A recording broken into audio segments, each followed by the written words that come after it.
Good morning friends. Garam Masalade പുതിയൊരു എപ്പിസോഡിലോട്ട് എല്ലാവർക്കും സ്വാഗതം. ഇന്നത്തെ നമ്മുടെ റെസിപ്പി ഒരു സ്നാക്ക് ആണ്. വേറൊന്നുമല്ല, നമ്മുടെ വഴുതന ഉപയോഗിച്ചുള്ള ഒരു സ്നാക്ക് ആണ്. ക്രിസ്പി ബ്രിഞ്ചാൾ അല്ലെങ്കിൽ എഗ് പ്ലാന്റ് ഫിംഗേഴ്സ് ആണിത്. സാധാരണ നമ്മൾ വഴുതന ഉപയോഗിച്ച് തോരൻ ഉണ്ടാക്കാറുണ്ട്, അതുപോലെ തന്നെ മസാല കറി എല്ലാം ഉണ്ടാക്കാറുണ്ട്. ഇതിന്റെ എല്ലാം വീഡിയോ ഞാൻ ഇതിനു മുൻപ് അപ്ലോഡ് ചെയ്തിട്ടുണ്ട്. അതുപോലെ തന്നെ നമുക്ക് വഴുതന ഉപയോഗിച്ച് ഫിഷ് ഫ്രൈയുടെ ടേസ്റ്റിൽ വഴുതന ഫ്രൈയും തയ്യാറാക്കി എടുക്കാവുന്നതാണ്. ഈ വഴുതന ഉണ്ടാകുന്ന സമയത്ത് ഒരുപാട് വഴുതന ഉണ്ടാവും. കുറച്ച് ദിവസം സ്ഥിരമായി കഴിച്ചാൽ ഇതിന്റെ ടേസ്റ്റ് ആർക്കും ഇഷ്ടപ്പെടുകയില്ല. ഇങ്ങനെയുള്ള സമയത്ത് ട്രൈ ചെയ്യാവുന്നതാണ് ഈ സ്നാക്ക്. വഴുതന ഉപയോഗിച്ചുള്ള ഒരു ഫിംഗർ ഫ്രൈ ആണിത്. ഇതിനുവേണ്ടി ഞാൻ വലിയ 4 വഴുതന എടുത്തിട്ടുണ്ട്. ഇതുപോലെ വലുതാണ്. ഇതൊരു ഹൈബ്രിഡ് വഴുതനയാണ്. ഇതുകൊണ്ട് ഉണ്ടാക്കുന്ന തോരനായാലും മസാല കറി ആയാലും ഫിഷ് ഫ്രൈ ആയാലും നല്ല ടേസ്റ്റ് ആണ്. ഈ വഴുതന ഉപയോഗിച്ചാണ് ഞാൻ ഇവിടെ ഫിംഗർ ഫ്രൈയും തയ്യാറാക്കി എടുക്കുന്നത്. ഇതിനെ നന്നായി കഴുകിയെടുക്കണം. കഴുകിയ വഴുതനയെ നമുക്ക് മുറിച്ചെടുക്കാം. ഇതുപോലെ മുകൾ ഭാഗവും താഴെ ഭാഗവും നമുക്ക് മുറിച്ചു മാറ്റാം. ഇനി ഇതിന്റെ സൈഡെല്ലാം ഇതുപോലെ മുറിച്ചു മാറ്റണം. ഒരു വഴുതനയിൽ നിന്ന് ഞാൻ 4 ഫിംഗേഴ്സ് ആണ് മുറിച്ചെടുത്തിട്ടുള്ളത്. ഇതുപോലെ 4 വഴുതനയും നമുക്ക് മുറിച്ചെടുക്കാം. ഈ ബാക്കി വന്നിട്ടുള്ള ഭാഗത്തെ നമുക്ക് തോരനിൽ ഉപയോഗിക്കാം. ഇതിനെ ചെറിയ പീസുകളാക്കി മുറിച്ചതിന് ശേഷം തോരനിലെല്ലാം ഉപയോഗിക്കാം. ഇതുപോലെ നമുക്ക് അടുത്ത വഴുതനയെ മുറിച്ചെടുക്കാം. ഇങ്ങനെ മുറിച്ചു വെച്ചിട്ടുള്ള ഈ വഴുതനയെ നന്നായി കഴുകിയെടുക്കണം. ഇനി ഇതിനെ നമുക്ക് മാരിനേറ്റ് ചെയ്ത് വെക്കുകയാണ് വേണ്ടത്. ഇതിലോട്ട് ഞാൻ 1/2 ടീസ്പൂൺ മഞ്ഞൾപ്പൊടി ചേർക്കുന്നുണ്ട്. അടുത്തതായി 1 ടേബിൾ സ്പൂൺ മുളക് പൊടി ചേർക്കാം. ആവശ്യത്തിന് ഇതിലോട്ട് നമുക്ക് ഉപ്പ് കൂടി ചേർക്കാം. നമുക്കിതിനെ നന്നായി മിക്സ് ചെയ്ത് വെക്കണം. ഇങ്ങനെ മാരിനേറ്റ് ചെയ്ത് വെച്ചിട്ടുള്ള വഴുതനയെ കുറഞ്ഞത് 2 മണിക്കൂറെങ്കിലും വെക്കണം. അതിനുശേഷം വേണം ഫ്രൈ ചെയ്തെടുക്കാൻ. ഫ്രൈ ചെയ്യുന്നതിന് മുൻപായി നമുക്കൊരു മുട്ടയെ ബീറ്റ് ചെയ്തെടുക്കാം.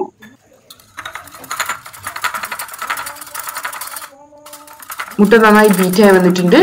ഇതിലോട്ട് നമുക്ക് 2-3 ടേബിൾ സ്പൂൺ പാല് കൂടി ഒഴിച്ച് ബീറ്റ് ചെയ്യണം. നമ്മുടെ മുട്ടയുടെ മിക്സ് തയ്യാറായിട്ടുണ്ട്. അടുത്തതായി ഞാൻ എടുത്തിട്ടുള്ളത് അരിപ്പൊടിയാണ്. ഈ അരിപ്പൊടിയിലോട്ട് നമുക്ക് ആവശ്യാനുസരണം ഉപ്പ് ചേർക്കാം. 1/2 കപ്പ് അരിപ്പൊടി എടുത്തിട്ടുണ്ട്. നന്നായി മിക്സ് ചെയ്തെടുക്കാം. ഇവിടെ ഞാൻ കുറച്ച് സ്പൈസി ആയിട്ടാണ് തയ്യാറാക്കി എടുക്കുന്നത്. ഇനി ഇതിന് പകരമായിട്ട് ഈ വഴുതനങ്ങ ഫിംഗേഴ്സിനെ കുറച്ച് സ്വീറ്റ് ആയി തയ്യാറാക്കി എടുക്കുകയാണെങ്കിൽ അരിപ്പൊടിയിലോട്ട് പഞ്ചസാരയുടെ പൗഡർ ചേർത്ത് മിക്സ് ചെയ്തെടുത്താൽ മതി. ഇനി നമ്മൾ നേരത്തെ മാരിനേറ്റ് ചെയ്ത് വെച്ചിട്ടുള്ള വഴുതന എടുക്കാം. ഇതിന് മുട്ടയുടെ മിക്സിൽ മുക്കി എടുത്തതിന് ശേഷം അരിപ്പൊടി കൊണ്ട് കവർ ചെയ്തെടുക്കാം. ഡബിൾ കോട്ട് ചെയ്തെടുക്കണം. കാരണം ഫ്രൈ ചെയ്ത് കഴിയുമ്പോൾ ഇതിനകത്ത് വഴുതനയുടെ പാട്ടൊന്നും അധികം ഉണ്ടായിരിക്കില്ല. ഡബിൾ കോട്ട് ചെയ്തെടുത്തിട്ടില്ലെങ്കിൽ ഇത് ചുങ്ങിപ്പോകാനുള്ള സാധ്യത വളരെയധികം കൂടുതലാണ്. വീണ്ടും മുട്ടയുടെ മിക്സിൽ മുക്കിയതിന് ശേഷം അരിപ്പൊടി കൊണ്ട് കവർ ചെയ്തെടുക്കാം. ഇനി നമുക്ക് അടുത്ത വഴുതന തയ്യാറാക്കി എടുക്കാം. മുട്ടയുടെ മിക്സിൽ മുക്കിയതിന് ശേഷം നമുക്ക് അരിപ്പൊടി കൊണ്ട് കവർ ചെയ്ത് വെക്കാം. ഇതുപോലെ എല്ലാ വഴുതനയും റെഡിയാക്കി വെക്കണം. നമ്മുടെ എല്ലാ വഴുതനയുടെ പീസുകളും റെഡിയാക്കി വെച്ചിട്ടുണ്ട്. ഇനി നമ്മൾ റെഡിയാക്കി വെച്ചിട്ടുള്ള ഓരോ പീസായി എടുത്ത് വീണ്ടും മുട്ടയുടെ മിക്സിൽ മുക്കിയെടുക്കാം. ഞാനിവിടെ 1 മുട്ട എടുത്തിട്ടുള്ളൂ. ആവശ്യമെങ്കിൽ വീണ്ടും 1 മുട്ട കൂടി എടുക്കാം. ഇനി ഇതിനെ ഞാൻ ബ്രെഡ് ക്രംസ് കൊണ്ട് കവർ ചെയ്തെടുക്കുകയാണ്. ഒന്ന് ക്രിസ്പിയായി വരുന്നതിന് വേണ്ടിയാണ് ബ്രെഡ് ക്രംസ് എടുത്തിട്ടുള്ളത്. ഫ്ലേവേർഡ് ബ്രെഡ് ക്രംസ് എടുക്കാം. ഞാൻ നേരത്തെ പറഞ്ഞ പോലെ സ്വീറ്റ് വേർഷനാണ് തയ്യാറാക്കി എടുക്കുന്നതെങ്കിൽ ഈ വഴുതനയെ മാരിനേറ്റ് ചെയ്തെടുക്കേണ്ട ആവശ്യമില്ല. ഡയറക്റ്റ് തന്നെ പഞ്ചസാര ചേർത്തിട്ടുള്ള അരിപ്പൊടിയിൽ മിക്സ് ചെയ്തതിന് ശേഷം ഇതുപോലെ ബ്രെഡ് ക്രംസ് കൊണ്ട് കവർ ചെയ്തെടുത്താൽ മതി. അങ്ങനെ ചെയ്യുമ്പോൾ മുട്ടയിലോട്ടും പഞ്ചസാര ചേർത്ത് വേണം മിക്സ് ചെയ്ത് വെക്കാൻ. ഇങ്ങനെ ഓരോ വഴുതനയായി നമുക്ക് ബ്രെഡ് ക്രംസിലും മുക്കിയെടുക്കാം. നമ്മുടെ എല്ലാ ഫിംഗേഴ്സും ഫ്രൈ ചെയ്യാൻ വേണ്ടി റെഡി ആയിട്ടുണ്ട്. ഇനി നമുക്ക് ഓരോന്നായി എടുത്ത് ചൂടായ എണ്ണയിലോട്ട് മാറ്റാം. ഞാനിവിടെ വെളിച്ചെണ്ണയിലാണ് ഫ്രൈ ചെയ്തെടുക്കുന്നത്. സൺഫ്ലവർ ഓയിലും വേണമെങ്കിൽ ഉപയോഗിക്കാം. മീഡിയം ഫ്ലെയിമിൽ വെച്ച് ഫ്രൈ ചെയ്തെടുക്കണം. എല്ലാ സൈഡും ഗോൾഡൻ ബ്രൗൺ നിറായി വരണം.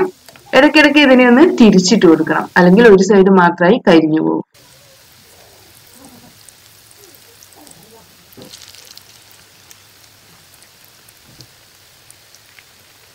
നമ്മുടെ വഴുതന ഫിംഗേഴ്സ് ഫ്രൈ ആയി വന്നിട്ടുണ്ട്. ഇതിനെ നമുക്ക് എണ്ണയിൽ നിന്ന് മാറ്റാം.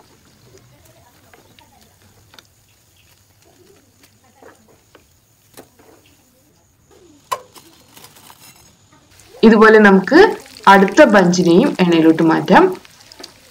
മീഡിയം ഫ്ലെയിമിൽ വെച്ച് നമുക്കിതിനെ ഫ്രൈ ചെയ്തെടുക്കാം. നമ്മുടെ അടുത്ത ബഞ്ചും തയ്യാറായിട്ടുണ്ട്. നമുക്കിതിനെ എണ്ണയിൽ നിന്ന് മാറ്റാം. ഒരു കിച്ചൺ ടിഷ്യൂലോട്ടാണ് ഞാൻ ഇതിനെ മാറ്റുന്നത്. നമ്മുടെ ഈസിയും ടേസ്റ്റിയുമായിട്ടുള്ള ക്രിസ്പി ബ്രിഞ്ചാൾ ഫിംഗേഴ്സ് അല്ലെങ്കിൽ വഴുതന ഫിംഗേഴ്സ് റെഡി ആയിട്ടുണ്ട്. നമുക്കിതിനെ നല്ല ചൂടോടുകൂടെ തന്നെ സെർവ് ചെയ്യാം. ചായയുടെ കൂടെയെല്ലാം സെർവ് ചെയ്യാവുന്ന നല്ലൊരു സ്നാക്കാണ് ഇത്. ഇതിനെ നമുക്ക് ടൊമാറ്റോ കെച്ചപ്പിന്റെ കൂടെ വേണം സെർവ് ചെയ്യാൻ. എല്ലാവരും ട്രൈ ചെയ്ത് നോക്കണം. വീണ്ടും നല്ല അടിപൊളി വിഭവവുമായി നമുക്ക് അടുത്ത ദിവസം കാണാം. Thanks for watching.